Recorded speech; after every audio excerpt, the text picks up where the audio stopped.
It is Independence Day in Ukraine, and we are in the fourth year of Russia's full-scale war to snuff out that independence. And let's not make any mistake about this.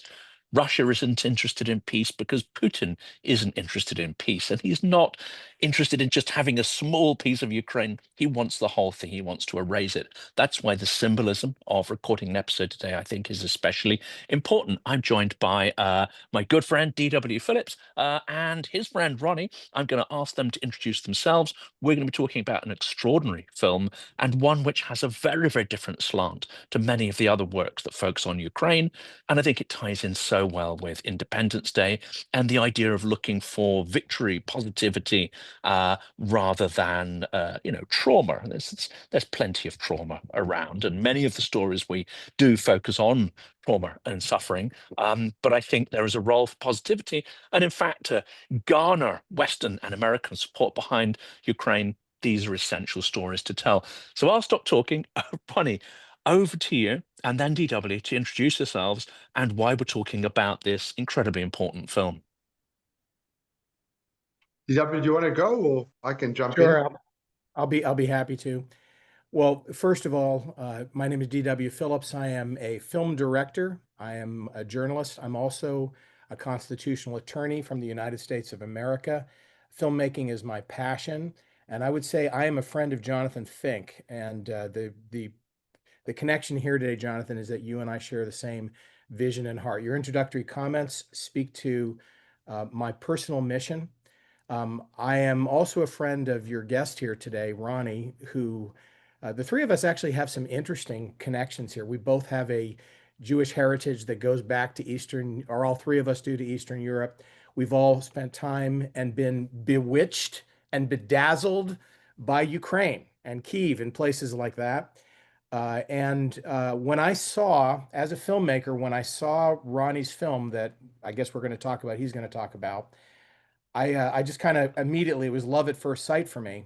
And the reason why was because I felt hope. I felt a perspective, which was a brand new approach in the present conversation arena.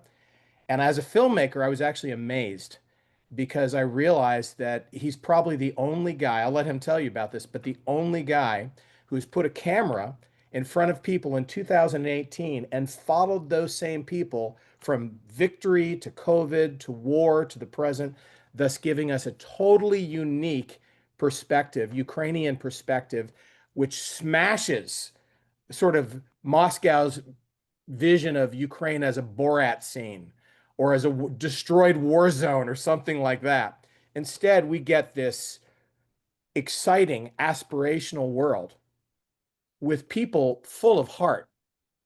And I think it's incredibly relatable. So when I saw that, I said, Ronnie, let me in. Can I help? Now to you, Ronnie. Thank you for helping, and Jonathan, thank you for this opportunity.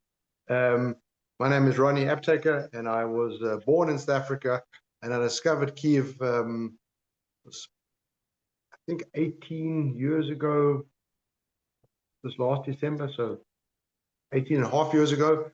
Very innocently, my one friend was on a Harvard University program, and he got invited by some entrepreneurs to Ukraine, to Kyiv, and I went with him, and we met some fantastic people there.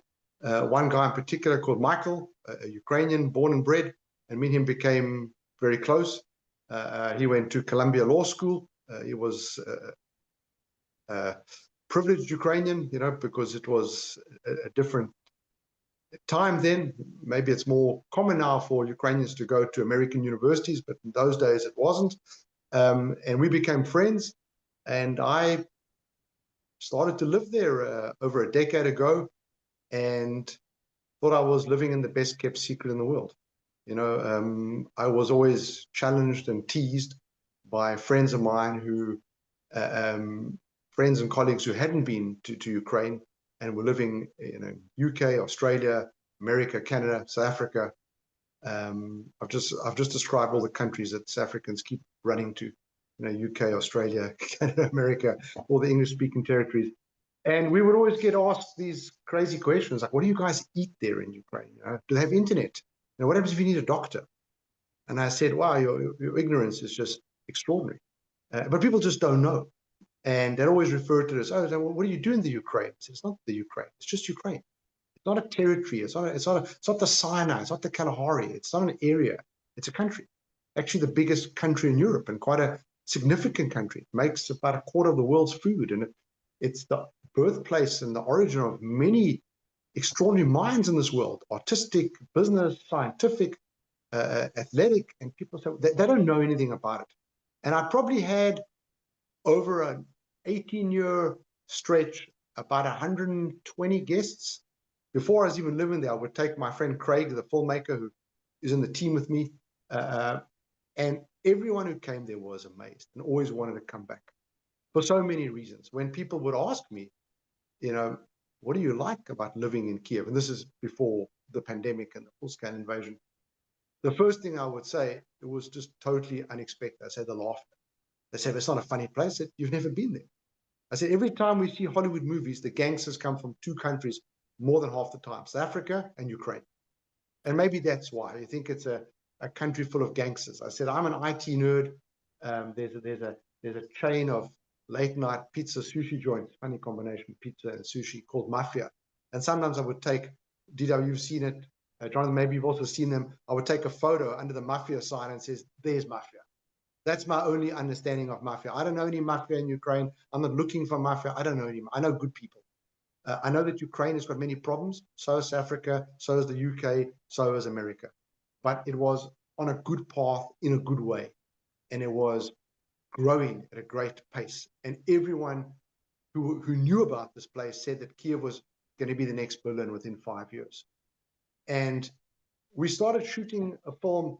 It's not my film. I'm part of a team. I'm the leader of the team, but there's been many people, including TW, that have come together to help drive this forward. And Jonathan, maybe you will want to join us. I mean, it's an open invitation. It's a non-commercial proposition. There's no money motivation. It's a non-profit project. I'm one of the funders. I don't get paid to do it. And I was living there, and we were trying. My friend Michael, that I mentioned, came to me one day and said, I want to do something for my country.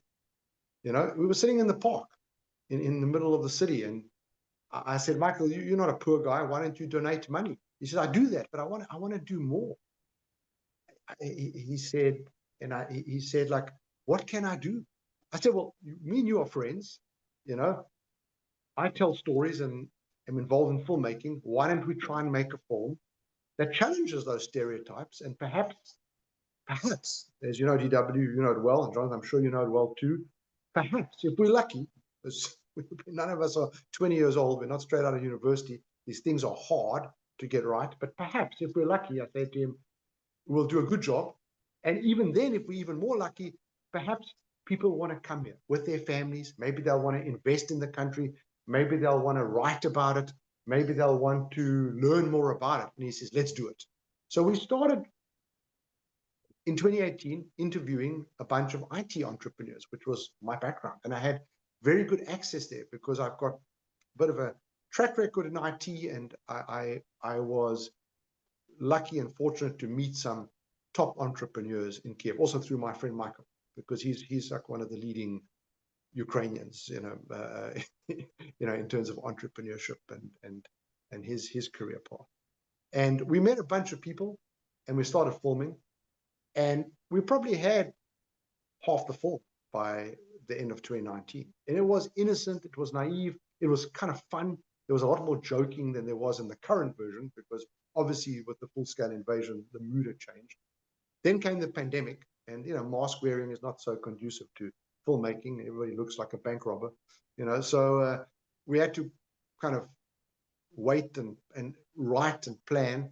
A lot of thinking and planning in that time. And then I thought it was all systems go in January 2022. I was starting to book tickets for the small crew to come over, it's a South African crew. And well, I was pretty surprised when the bombs fell out of the sky on the 24th, because I didn't believe it was going to happen. All my friends in Kyiv didn't believe it was going to happen. And it happened. And I've been wrong on everything. So if anyone is listening to this, whatever I do, it's probably a bad joke, but do the opposite and you'll be okay. Because I thought it would be over in a day. I thought it wouldn't last past the end of the week. It's in its 4th year, and unfortunately, I know people that have died, and I know people that are suffering, and it's not a joke. So the film had to change as well, because it couldn't be that innocent, fun film anymore. So the film changed from this Ukrainian dream, which is the first chapter, as it's called, to the nightmare, the shock. I was, and I'm still in a shock, not as badly, but it's still shocking that all of our lives got turned upside down. And then there's this transformation. Ukraine has changed. I know we have all changed. Our values and priorities have all been shaken up, in the most fundamental sense. And the story, DW, as you picked up pretty quickly, is far from over. And that was a struggle we all had as artists and storytellers and filmmakers, because where we thought the film was finished, it's not finished. The story is far from over. Jonathan, you are covering this. I was doing my research on your podcast, and again, I feel very honored and privileged to be on this, so thank you so much. But the story is far from over. Ukraine could still fall. Ukraine, I don't believe, will fall, but will Ukraine still prosper? That's another question. Because when the war is over, will people invest in Ukraine? Will talented Ukrainians come back? Will there still be love for Ukraine? Everybody is quick to say there's going to be a lot of guns and people with trauma. It's all true. But does that mean it's going to be Mad Max? People said that it was going to be Mad Max in the first week of the war. You've got to get out of there. It's going to be crazy anarchy. And the opposite has happened. Of course, Russia could fall, and Ukraine might be normality, the edge of normality, with Mad Max literally next door. Now, that's another scenario. That's another scenario which should keep people up at night, because here's a country with the biggest nuclear arsenal, and what happens if it does become, anarchy? But on the Ukraine side, people were saying it's going to go crazy. I lived in Los Angeles for a while, for about just under 2 years in a previous lifetime. And one of the things that people told me there is don't talk to the police. Just look straight ahead. Don't smile. You'll be in trouble. You're going to get a smack. And I'm quite a gentle soul. I'm not aggressive. I don't give anybody a funny look. But when I was in California, I drove a car. I would just stare out the window. God forbid I would make eye contact with anyone. And I think it's stopped by some cops. And I was told that if the cops in LA went on strike, there would be rioting, in South Central and things like that. In Ukraine, it's the opposite effect. Everybody said it's going to be dangerous and lawless. That's not a function of government. That's a function of society.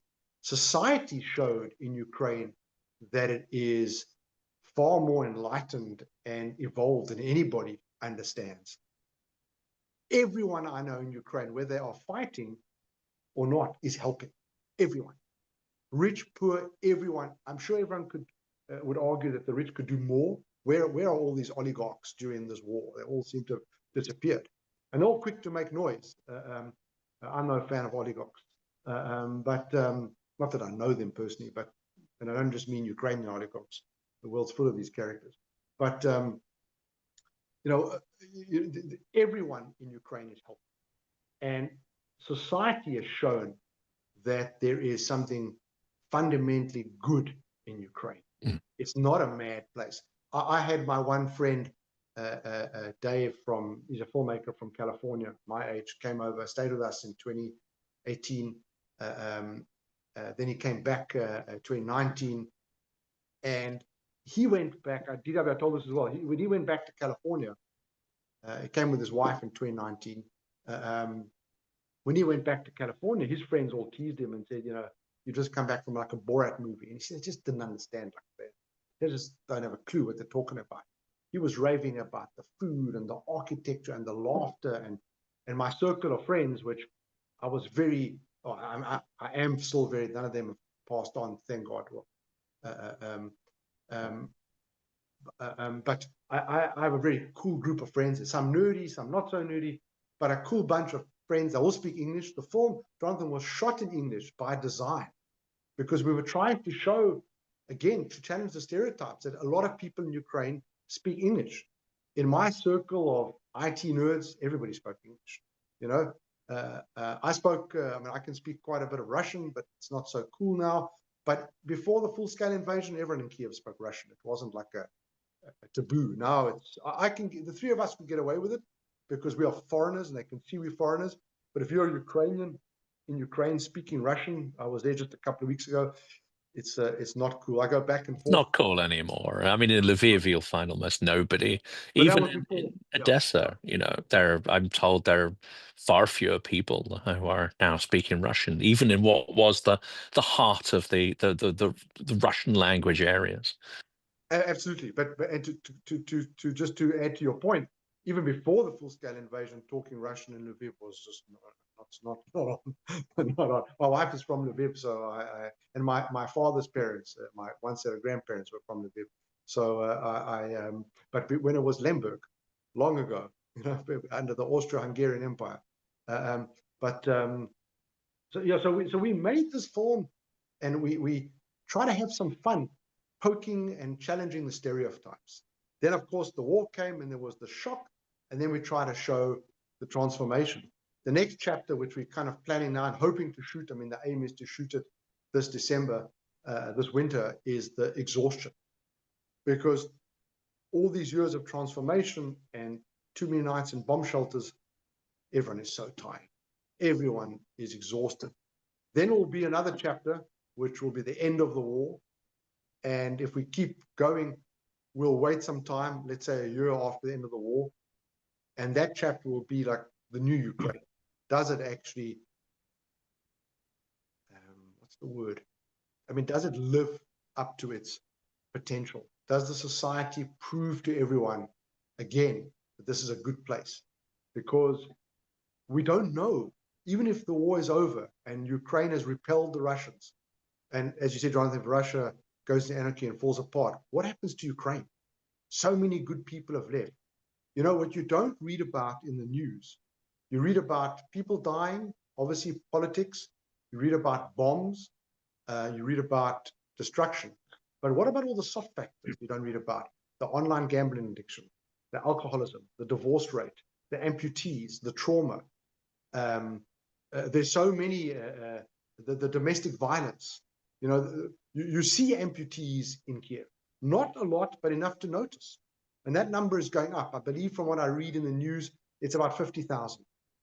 That's 50,000 families where one of the parents, one of the adults, one of the moms or dads doesn't have an arm or a leg, or arms and legs.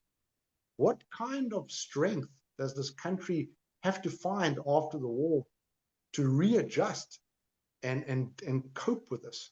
You know, society is going to have to be so tolerant and so good to the vets, because if they discard them and throw them all under the bus, and it can go that way, you know, like the country won't live up to its potential of being this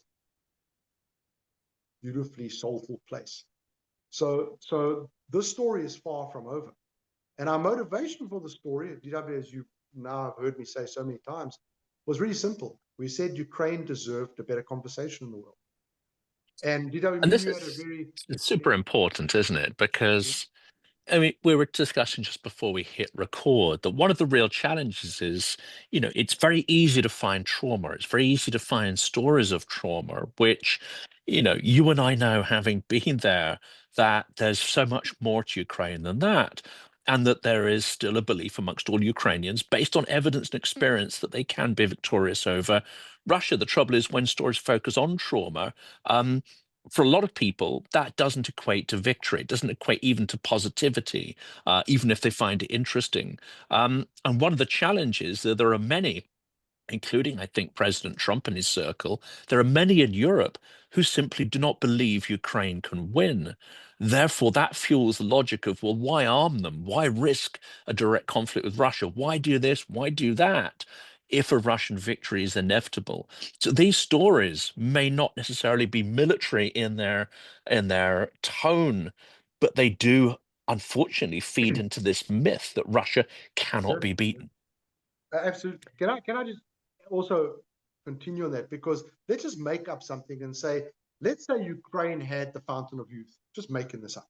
It had some gift that if the world had the fountain of youth, or whatever you call it, like infinite wisdom, or what, like it had something to offer the world that was so important that doesn't matter how big or small they are compared to their neighbor, which is crazy.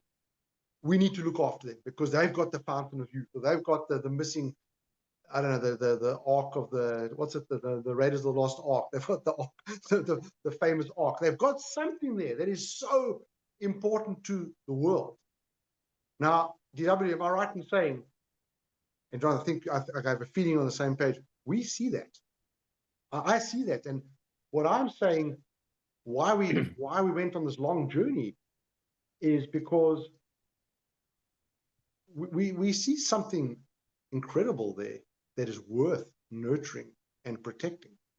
And if it goes away, because it could go away, if it could be destroyed, if Ukraine is abandoned, they are in trouble, you know. So if we don't protect this fountain of youth, the world is missing out on something incredibly beautiful, soulful, magical, important. And that was the kind of path we took with the story. Because I'm not big on social media. I don't have Facebook or Instagram, but I use Twitter for some news and LinkedIn for a bit of news. But I'm not a big social media person. I used to have it. Long ago, it became not for me, but too toxic and it just drains a lot of time. But I follow a lot of high-profile commentators. There's that Professor McFall from Stanford, who was the ambassador to Russia for America, the Professor Snyder, Bill Browder. There's a whole bunch of Gary Kasparov. I mean, everyone knows who that is. And I do feel that a lot of these commentators, who are clearly brilliant, and with big followings, influential people, we all talk about the same things, that Russia is evil, that Trump is crazy and not to be trusted either. And we all agree on these things. But what about another narrative? What about talking about why Ukraine is worth supporting? You know, what is it there? If people all agreed that there was a fountain of youth there, it wouldn't be a question of like, oh, maybe there's what they've got the elixir, they've got the oracle, they've got this magical orb that the whole world has been looking for. They've got it. It's sitting there in Uman, you know, with the Hasidics. That's where it is. So we got to help them because they've got this piece of the puzzle that unlocks everything, every mystery in the universe, you know. And that's the way I feel about it. You know, that there's something so worth protecting there, that if we change the narrative, if we try to change the narrative, maybe people, John, you made a good point. If all we're talking about is trauma, then it's already like, oh, these guys are losing. It's a missing. no-win. Yeah, it's a missing. losing. It's a lost cause. And that's the problem with a lot of the narrative, even of people who are extremely pro-Ukrainian, is to focus on, we have to help Ukraine because it's the right thing to do, because they're victims, because that's not cutting through. That's not cutting through with anyone anymore. I agree. I agree. And let's jump into the other thing, because it actually is quite a provocative subject. And I think my friend Craig, who's part of our film team, was spot on. So, John, maybe you also saw 20 Days in Mariupol. Not easy to watch. My wife couldn't watch it. I watched half of it. It's not easy. It took me 6 attempts to get through it in the end. It's a brilliant piece of work. I had the privilege of having an hour's conversation with Mr. Slav, the Oscar-winning filmmaker. Brilliant guy. There's nothing negative that anyone can say about their effort, their motivation, nothing. But if you're in America, because America is the key to so much. If you're in America and you're a politician in a position of power, and you watch that film, you're going to go, give Ukraine everything now. Give them everything. Send them whatever they need.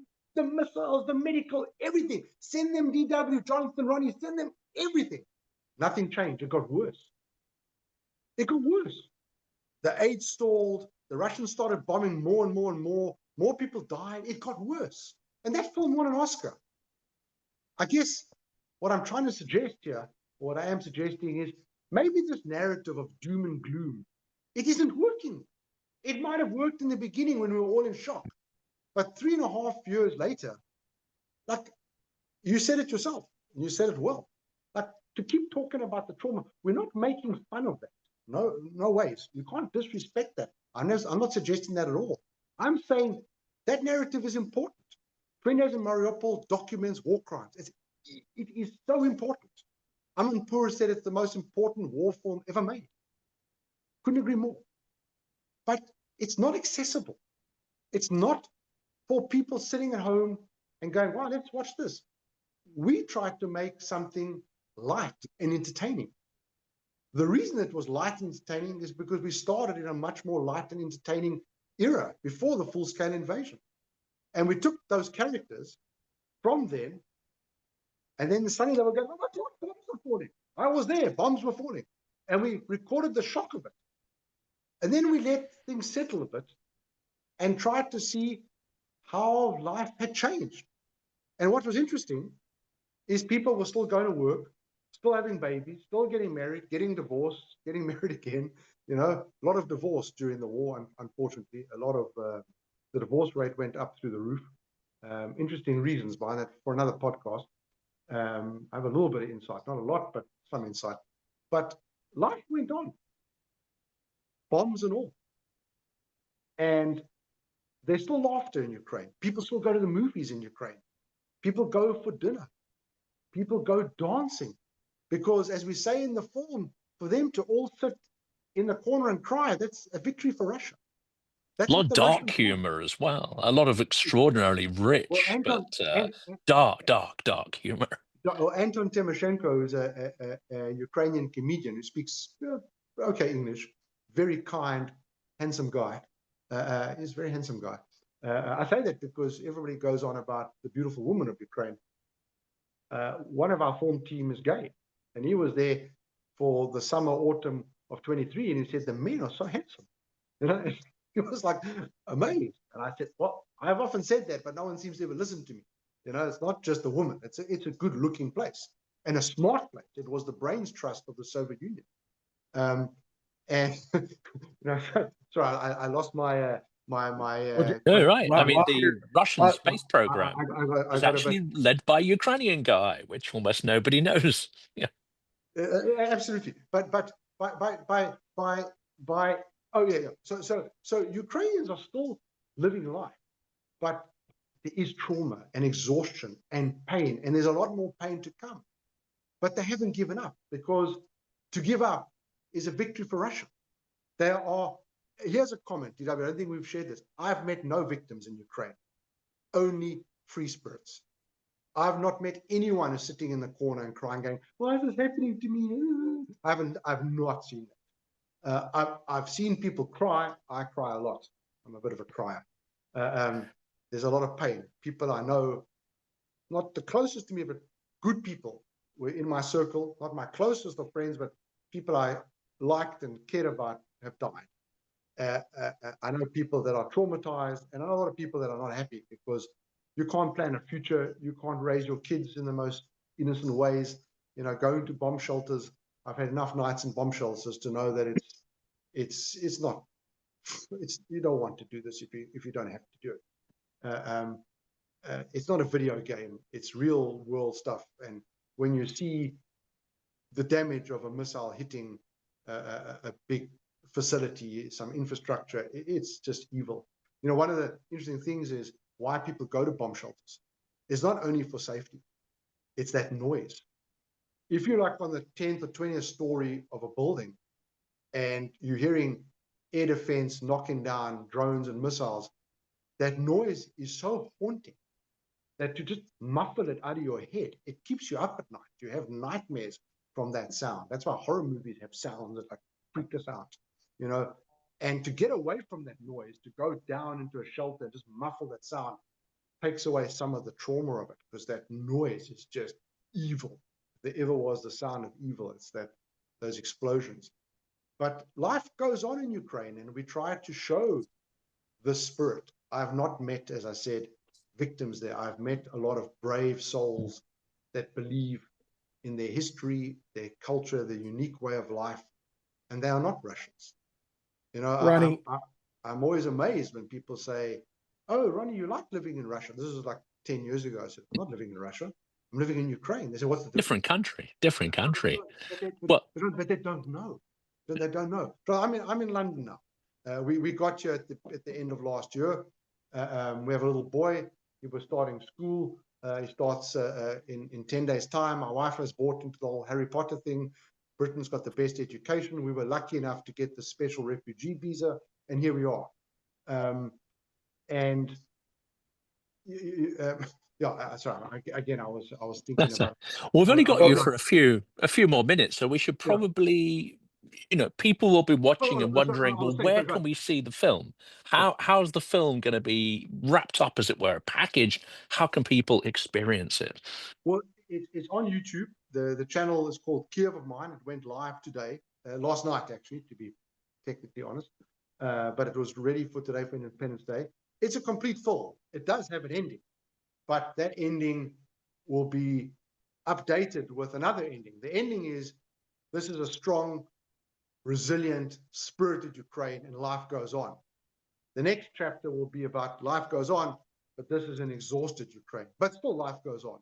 And when the war's over, this will be another life goes on, but now we can stop going to bomb shelters. And then, of course, the biggest question, which I guess the three of us and everyone who is interested and cares about Ukraine is what will happen sometime after the war? Will the country keep going, or will it eat itself for breakfast? They've got internal problems, the corruption. They've got problems there that could still destroy the country regardless of its neighbor. So they're not through the thick of it yet.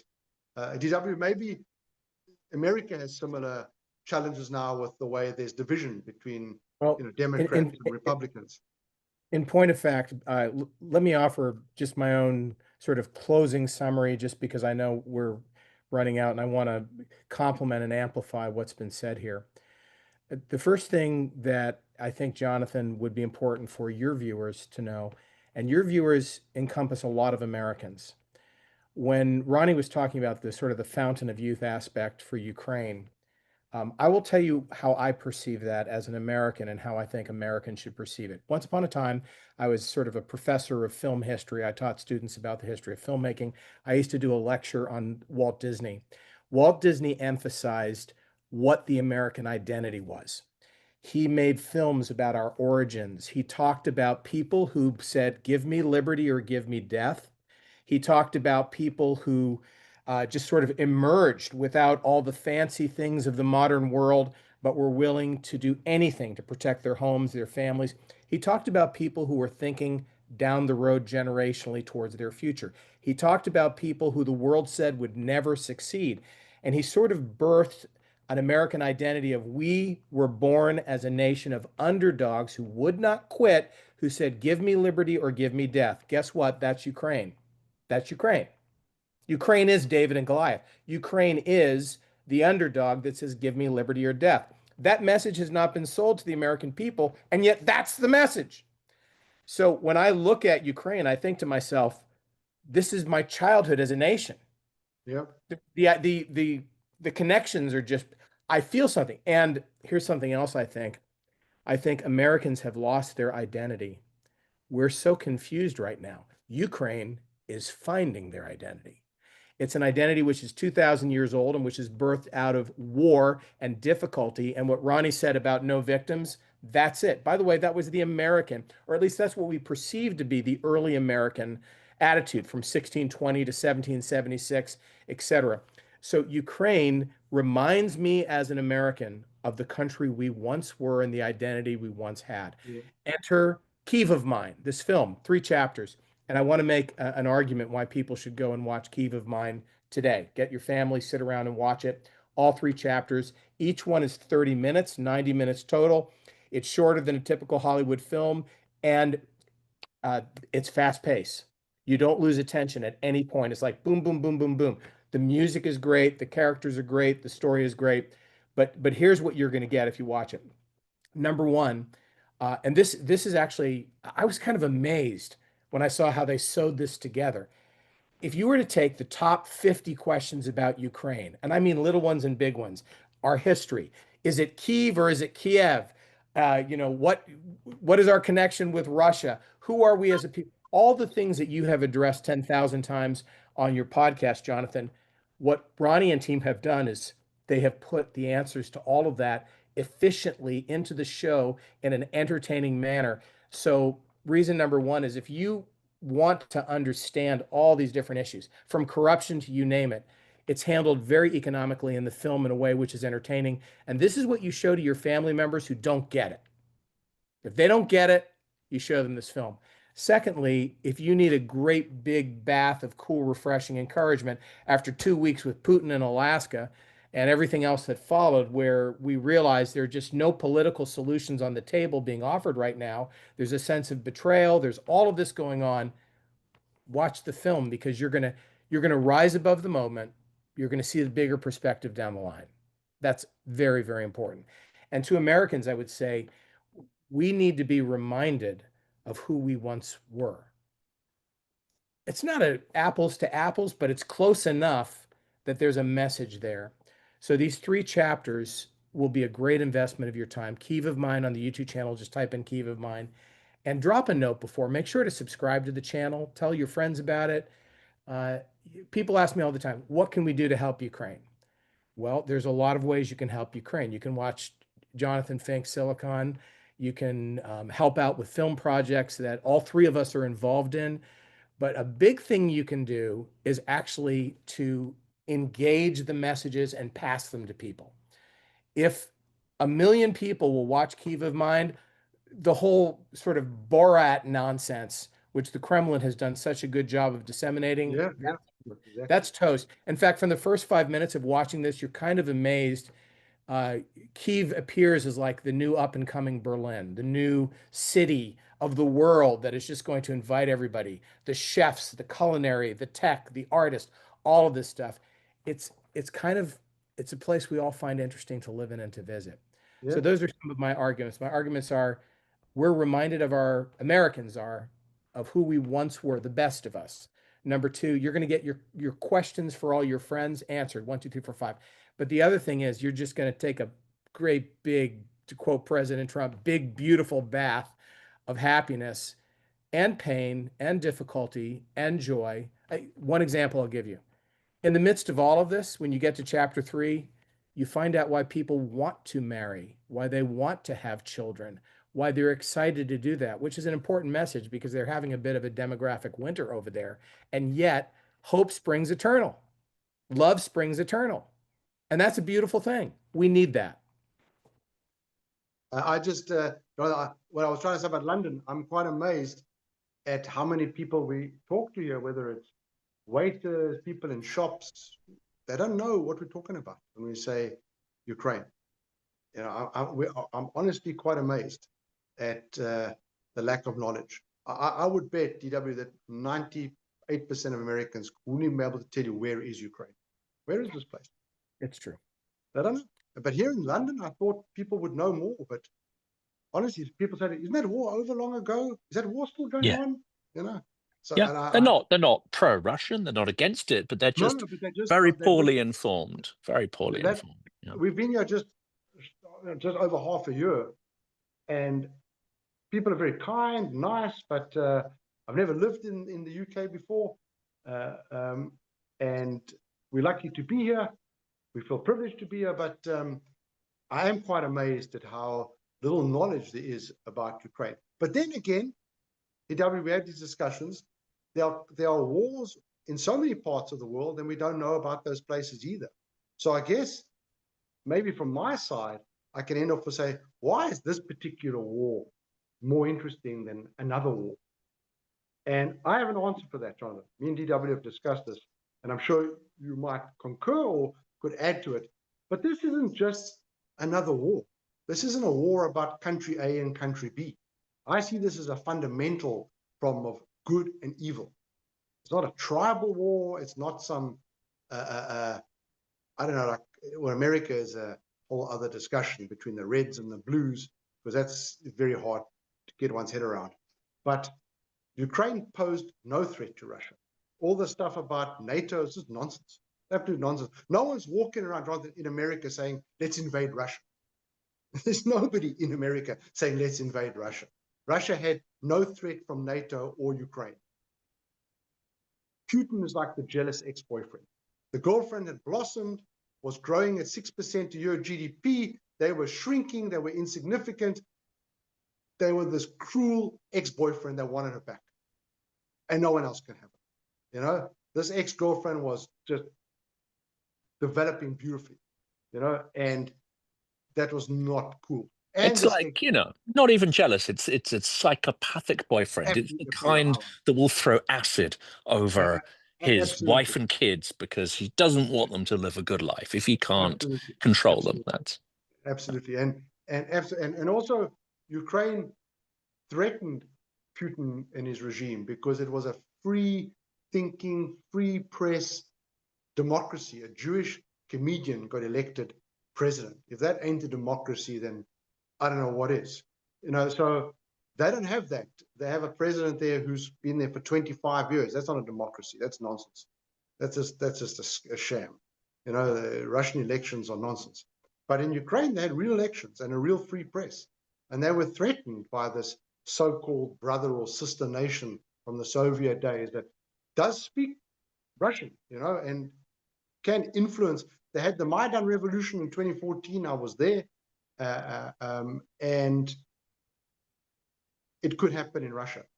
But Putin had to, you know, crack down, and they annexed Crimea to show who's boss, you know, because they couldn't have their own citizens suddenly having a Maidan moment, you know, because I believe that if Russians were not so scared, they would overthrow him, but they're too scared, you know. Not to say that they don't support him.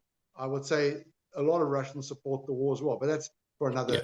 I think that's an interesting distinction for another discussion, which is that Ukrainians will choose, as you say, liberty and death over security, over comfort, over essentially, being content to be slaves and be fed and whatever. No, they will choose the hard option. I think that there is a distinction there because majority of Russians wouldn't opt for Maidan. They would choose what's perceived to be security, even if it's security in fairly, grim poverty and penury. They wouldn't choose freedom. That's my sort of 10 pence there, and that's why I think Ukraine and what your film says is so incredibly important, because they do have a secret that we absolutely can benefit from, which is the secret of civic society, the secret of real representative mass democracy at work. And their neighbor doesn't have it. And not only does their neighbor not understand it. They want to deprive the world of that. They want to snuff it out and destroy it in Ukraine.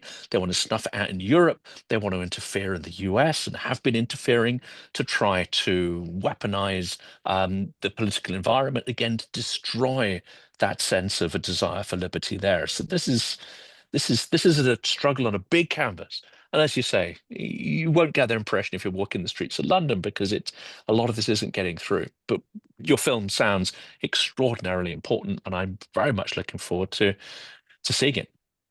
Jonathan, this actually brings us back to where we started. Today is Independence Day. Why are Ukrainians different? Why? Why is this generation able to do something that their Russian counterparts will not do? And actually, this is covered in the film. It's because of 1991. It's because of today. Something happened on this day in 1991, which changed the world. If you were to talk to Ukrainians in 1988 and ask them if they saw the downfall and destruction of the Soviet Union, most would not. By 1989, things were moving, but by 1988, not so much. It's a reminder for us that none of us should think that the only way this ends is with a military victory here or there. The Russian government could implode. There are 10,000 outcomes which could take place. And this day, Independence Day, is a reminder that we don't know the future. What we do know is that tyrants don't stay in power forever. That's proven historically. That's a fact. So if you were part of that 1991 plus generation born in freedom, you're not interested in going back. You want to be part of the modern world. You want to express yourself. You want freedom. You have tasted freedom. And once you've tasted freedom, slavery is far less appetizing. Absolutely. That's a brilliant You place. probably Less heard my appetizing, impossible to live under as well. You would do anything not to go back to that state of being. Mhm. And that's probably where we'll have to end it. And you got a last word there, Ronnie, for us. No, the door opened and my noisy boy and wife came back, but they saw us online and they quickly ran out. So we actually didn't get the noise But machine. we didn't get the full noise machine, but that's But I don't know if you guys it heard. looks like we're Even press the doorbell. You might have heard that. He likes to make noise. But John, a big Yep. gratitude from my side. I hope the three of us can all meet one day in Kyiv and just enjoy, you know, the spirit of the place. I actually didn't get a chance to finish. There was, talking about dark humor, Anton Timoshenko, this comedian from Ukraine. If you look at some of his English comedy over the last few years, he did one night in a bomb shelter where he said, you don't even need to have an audience. You just come here and pick up a microphone because it's got a built-in audience. It's you just go to a bomb shelter and start telling jokes because nobody can leave. And it's like a dark joke, but he's very funny. And he's got a whole segment about doing comedy in the bomb shelter because it's got a captive audience, and where's everybody? And people can't escape, so they're locked in. But there's a lot of dark humor. We mentioned the pandemic. One of the jokes I always hear is those were the good days. People forget the pandemic, but Ukrainians don't, because those were good times. Compared to, we'll take mask wearing over bomb shelters any day of the week. John, a big thank you. DW, a big thank you too. DW, I will call you this evening when our little boy goes to sleep in about 3 hours. Great. Thanks, Jonathan. It's always a pleasure to be on your show. I really continue to believe that what you have done, there are a lot of people out there that are presenting things on Ukraine. Yours is really unique because you have got some of the best guests. You've dived into all the issues. Your perspective is deeply rooted. I just appreciate you, and thanks for giving us this time to talk about film, something you and I both love. It's wonderful, and I really appreciate you reaching out and making this happen on such an important day and not letting it pass without these important messages going out to the audience. Well, that's it. We'll wrap up this episode, but we will continue these themes in other conversations. So we'll pause the recording there. I hope the audience get a lot of it. And please, please, please do check out the film. We're going to put the links in the description.